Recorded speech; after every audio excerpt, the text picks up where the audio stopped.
Do you think, I'm assuming, LGBT community and the black church can coexist? Absolutely. Let me push that question, because... Hello?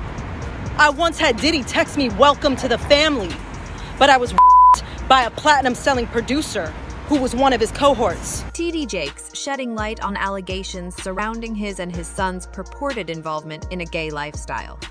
The narrative delves into claims that TD Jakes' wife, Sarita Jakes, has long been aware of his alleged sexuality. Stay tuned as we investigate these unfolding developments based on various social media sources. Questions have arisen about TD Jakes' connection with rapper Sean Combs, also known as Puff Daddy or Diddy. Diddy, previously in an 11-year relationship with Cassie Ventura that ended in 2018, is currently facing legal action from Cassie, who alleges sexual assault and repeated physical abuse. Cassie has presented compelling evidence, bringing Bishop T.G. Jakes into the spotlight amid the controversy. The claim suggests that the bishop attended Diddy's events involving same-gender intimate activities. Adding complexity to the allegations, a young man from the Potter's house is accusing his former pastor of sexual abuse during his underage years. Furthermore, it is alleged that the married bishop has shown a stronger interest in men than women. This inclination is not only attributed to Bishop Jake, but also extends to his two oldest sons. In a recent episode of Podcast, a former associate of TD Jakes made startling revelations about the renowned pastor, his wife Sarita Jakes, and her two sons. The associate claimed that Sarita was aware of TD Jakes' homosexuality prior to their marriage, suggesting that she entered into the union to conceal his lifestyle. This decision was purportedly made without hesitation, attributed to T. Jakes' acceptance of Sarita and her two sons, who are not biologically his own. The source emphasized how TD Jakes embraced Sarita and treated her children as if they were his own, creating a strong bond that seemingly led to unwavering loyalty from Sarita. To explore these revelations further, listen to the specific episode on the podcast. Kindly listen through the entire audio as the end contains the most shocking information. Thing I share here, I'm not worried about being sued. And just to be sure that anyone listening understands that, I will be giving the first initial of names, okay? There are people talking who are just sharing rumors, but not all of us are sharing rumors, okay? I had a mentor from 1999 to 2000. She was my mentor. Mr. R, okay? His first name started with an R. So Mr. R used to be a boarder in her home. Now, my mentor told me Mr. R is gay and his wife knows he's gay. Mr. R was a part of the ministerial staff. He became a minister and he was very close to TD Jakes, okay?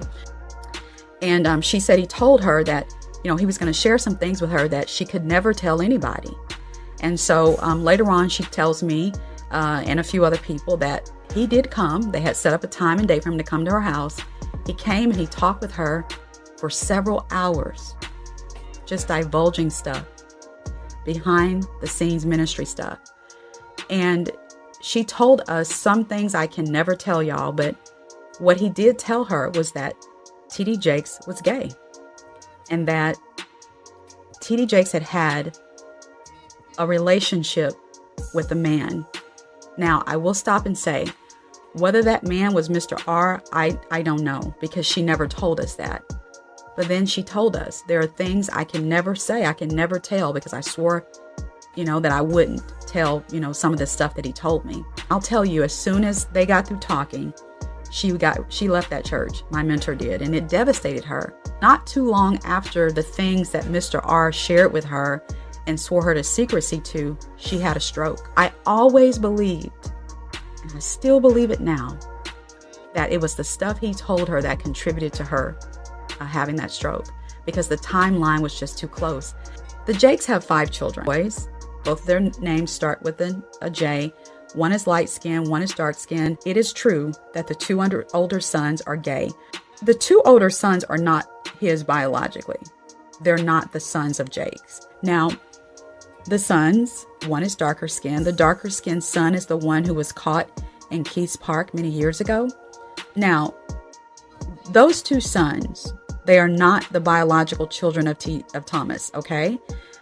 When before, Sarita was a teen mom, okay? She had both of the boys when she was a young woman. And sometime later, I don't know if it was years, I don't know the time frame of between her having and her meeting Thomas. That part of their story, I don't know. But one of the great things that made her fall in love with Thomas was that he accepted her 2 boys. And yes, he did later adopt them. So he's the man that raised them, because I don't know anything about their biological father, y'all. I don't know who he is. That's the part I can't say. My mentor told me, and I'll never forget this, there was a time when the Jakes lived near White Rock Lake in Dallas. Okay, they had a home. They used to have a home over there. And she told me her friend was part of this group of people that had gone to the house. But I don't know how many sessions they had, but this was a time, as I said earlier, where people kind of saw homosexuality differently, especially in the church. And so they believed that it was an evil spirit and it could be cast out. And so she was telling me that the friend had said that they had had a few sessions at the Jakes' home where they were trying to cast the devil out of these 2 boys. And I remember, I'll never forget, she said to me, she said, and they said every time they would get to a point where they thought they were going to cast him out, Jakes would leave the room. Why? I don't know. What he was leaving the room for, I don't know. When all the stuff comes out over the next days and weeks about Thomas, TD Jakes, which stands for Thomas Dexter, for those who may not know, I don't want to assume everyone knows what that stands for. I want all of you to understand that Sarita was a part of the cover-up.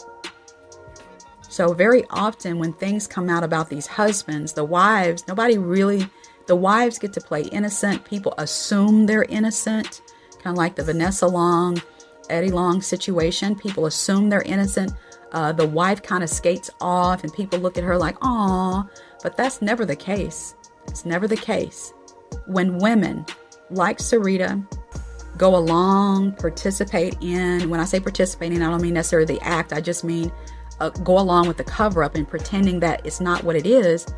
That's what makes these things go on for years and years and years, because as women, we have power.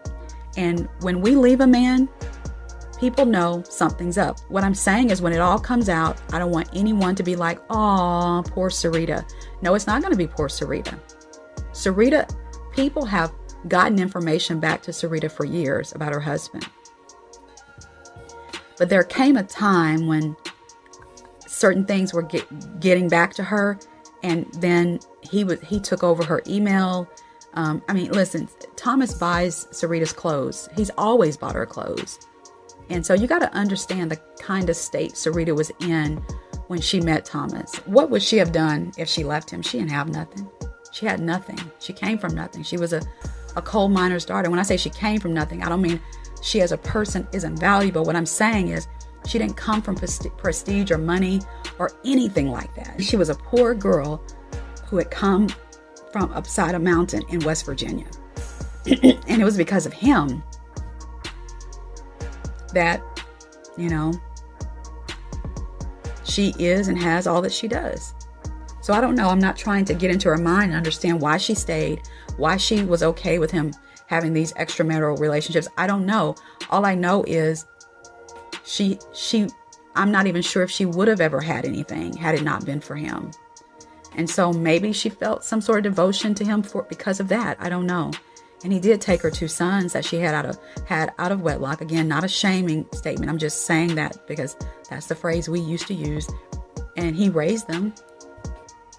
I won't be shocked by anything that comes out, but I do know a lot of people are. And I just hope that they don't put it in the lap of God. God doesn't have anything to do with these folks' messes and schemes and sleeping around and whoremongering. He has nothing to do with it. You have to understand it wasn't God allowing, it was us allowing. These rumors have been out for years. How come the church never held him accountable? Maybe he would have sat down years ago. Despite the social media rumors dubbing T. Jakes a power bottom, his wife staunchly supports him.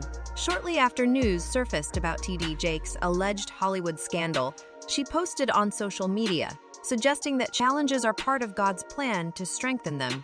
She emphasized Bishop Jakes proclaiming 2024 as the year of cleansing and speaking prosperity into areas of weakness, facing challenges with the confidence that victory is already assured through God's strength.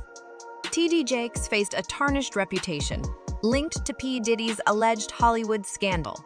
Amid wild allegations connecting him to the music mogul's party, Jakes became a trending topic on social media. In a YouTube church service, he addressed the accusations, vehemently denying them and expressing his belief in their falsehood.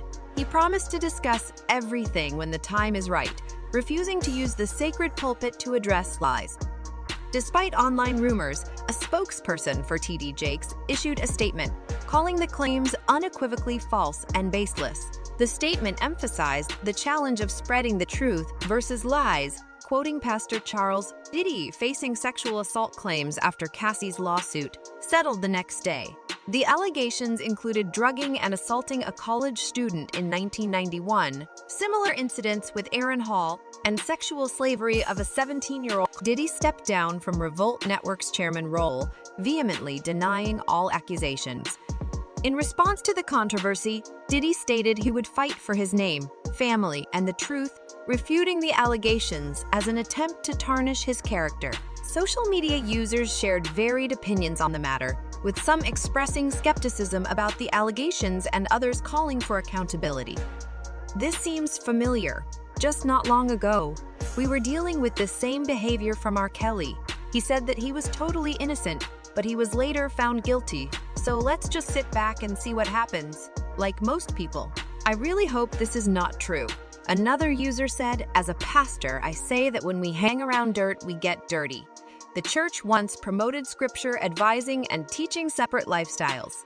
Diddy has never come to the church yet. Bishop is seen at his house and at several parties. There are many people in the body who are babies, and confused convictions should be to protect them.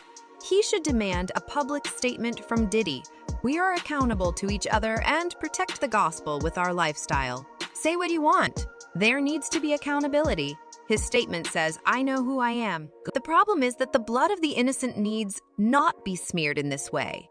Pride and embarrassment are in the name of the church.